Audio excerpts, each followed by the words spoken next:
Our elections seem to be getting scarier and scarier, dear viewer. Democrats warn of a petty racist, ready to press the nuclear launch button with his tiny, tiny hands. Republicans warn of a corrupt tyrant, ready to take away your guns and freedom. With options as scary as these, it seems that today, more and more people are ready to vote against a candidate they fear rather than for a candidate they support. But is this strategy slowly killing our democracy?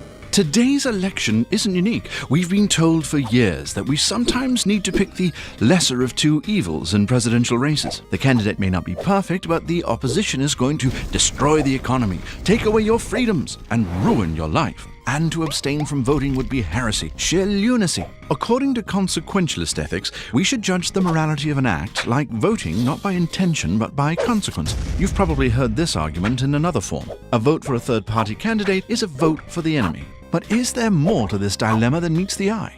According to French philosopher Jacques Rancière, these kinds of ethical frameworks destroy politics rather than save it.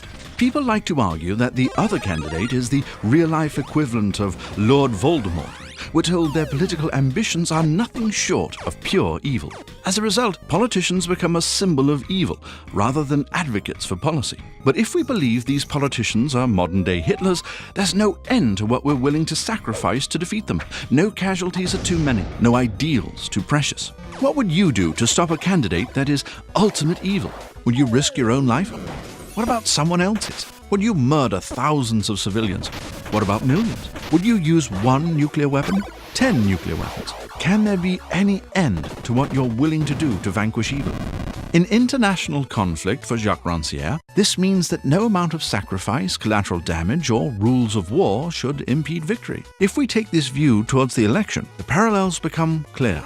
If the opponent is the American Adolf Hitler or Lord Voldemort, we must do everything in our power to defeat them. In other words, goodbye democratic deliberation, hello calculated warfare. So what if your side needs to skirt the law or employ a few dishonest tricks to win? When asked to support a candidate we don't quite like because the other candidate represents an ultimate evil, we end up slowly chipping away at our values. We'll give up honesty 1 year, justice in another, and truth after that. After years of sacrificing our values, will there be anything left to defend?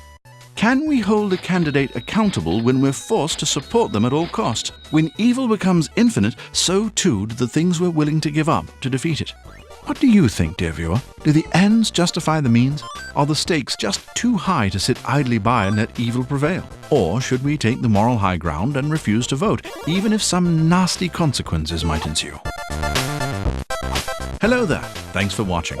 A great way to support 8-Bit Philosophy and Wisecrack is by supporting our sponsors. This video is sponsored by Squarespace.